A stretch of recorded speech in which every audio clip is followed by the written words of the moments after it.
마늘은 영양 번식하는 작물로 잇편을 심어 증식하는데요.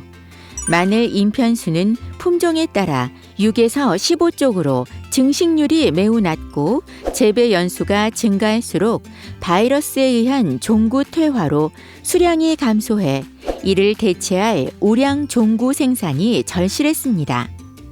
이에 농촌진흥청에서는 마늘 주화를 우량 종구로 활용하는 기술을 개발하고 농가에 보급해 큰 호응을 얻고 있는데요.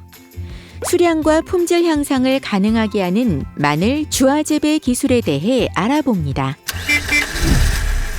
마늘은 영양체로서 잇편수에 따라 다르지만 재래종의 경우 6쪽 중 1쪽은 씨마늘로 사용해야 합니다.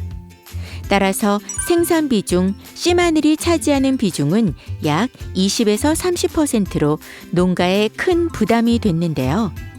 주화 재배에 의해 씨마늘을 생산하면 가격에 대한 효과와 단위 면적당 씨마늘 생산량을 고려할 때 생산비를 대폭 절감할 수 있습니다. 또한 일반 마늘은 병해충과 바이러스에 감염돼 있어 수량과 품질이 떨어지지만 주화 재배로 씨마늘을 생산하면 단위 면적당 수량이 많아지고 상품성이 높은 마늘을 생산할 수 있다는 장점도 있습니다. 마늘은 품종에 따라 주화의 특성이 다르고 채취 시기에 따라 크기와 개수도 다른데요.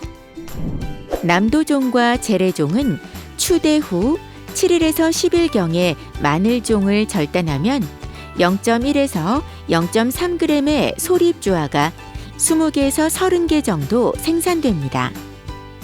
하지만 수확할 무렵 마늘종을 절단해 채취하면 크기는 0.5에서 1g으로 증가하고 주화 개수는 7개에서 10개 정도로 줄어듭니다. 따라서 남도종과 재래종의 경우 소립주화와 대립주화의 생산이 가능합니다. 대선은 마늘 수확기에 맞춰 주화를 채취하는 것이 좋은데요. 주화의 크기는 0.1에서 0.3g 내외로 작고 개수는 60에서 100개 정도로 많습니다. 대서의 주화는 크기는 작지만 쪽분화 특성이 발달해 소립주화를 파종해 통구를 생산하기 어렵고 통구를 생산하더라도 1, 2g의 작은 통구 생산이 가능합니다.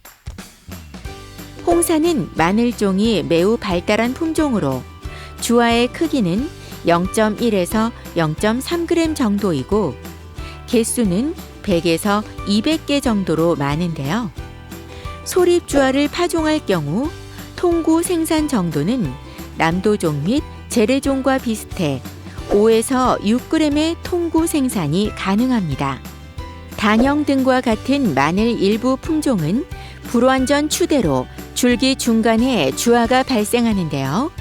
주화 개수는 많지 않지만 크기가 0.5g 이상으로 큰 편입니다. 따라서 파종한 이듬해에 씨마늘로 사용할 수 있을 정도의 큰 마늘을 생산할 수 있습니다. 주화 재배를 위해서는 먼저 주화를 준비해야 하는데요. 마늘 주화는 품종에 따라 다르지만 보통 난지형은 4월 하순, 한지형은 5월 상중순경부터 출현하기 때문에 이 시기에 주화를 채취합니다.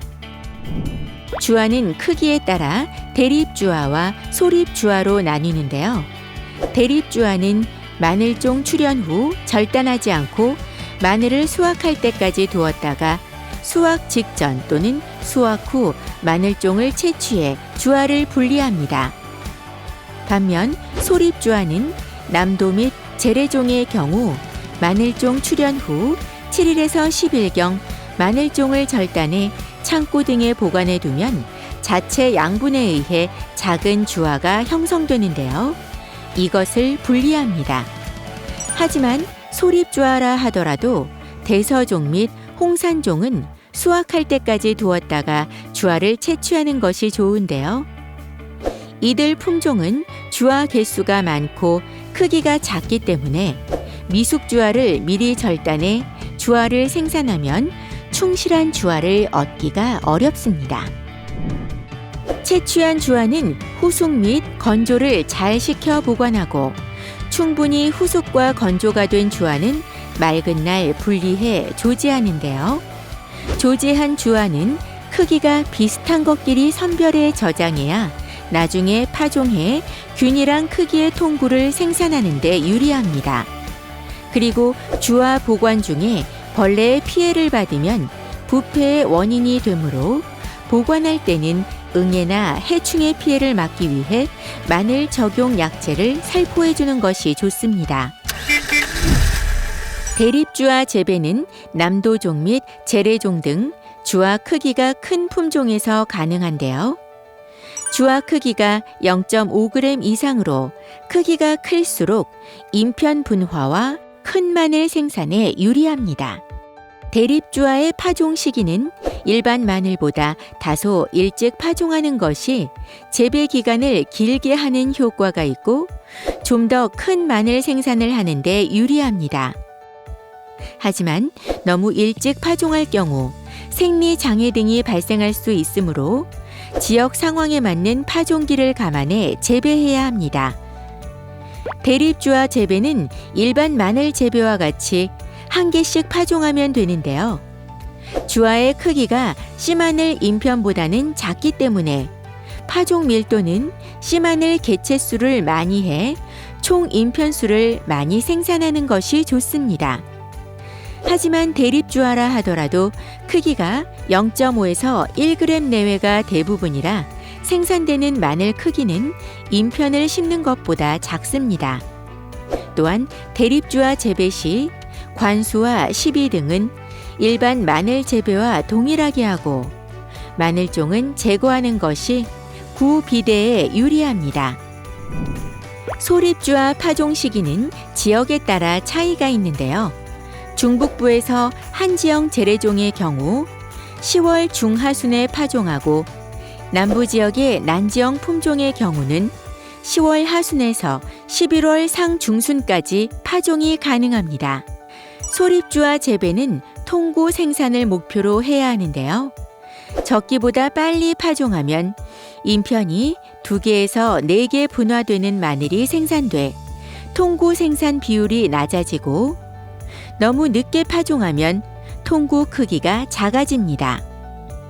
특히 한지형 지대에서 파종 시기가 늦으면 겨울철 월동기에 동해 등으로 고사할 수 있어 지역에 맞는 파종기를 선택해야 합니다. 소립주화 파종 방법은 흩어뿌림, 줄뿌림, 모아심기, 그물망 파종, 총포 재배 등 다양한 방법으로 재배할 수 있는데요. 흩어뿌림은 양파, 묘상 파종과 같은 방법으로 파종하면 파종에 드는 노동력이 절감돼 많은 면적을 재배할 때 유리합니다. 하지만 파종 밀도를 고르게 할 수 없다는 단점이 있습니다.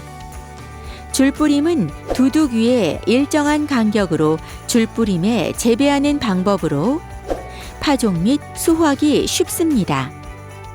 모아 심기는 비닐 멀칭한 다음 마늘 파종과 같이 한 포기에 10개에서 20개의 주화를 파종하는 방법인데요. 모아 심기를 하기 위해서는 주화 크기를 미리 선별해 같은 크기끼리 파종하는 것이 좋습니다. 총포 재배는 총포 상태로 그대로 파종하는 방법을 말합니다. 파종 밀도는 주화의 충실도와 발화율에 따라 다른데요. 너무 밀식할 경우 통구 생산 비율은 높고 개체수 확보에는 유리하지만 크기가 작아집니다. 또 너무 드물게 파종하면 개체수가 적고 인편 분화된 마늘이 생산되는데요. 2개에서 4개 정도의 불완전한 인편 마늘은 쪽 분리가 어렵고 그냥 심을 경우 한 포기에서 2개에서 4포기가 발생해 큰 마늘이 생산되지 않기 때문에 씨마늘로 사용하기 어렵습니다.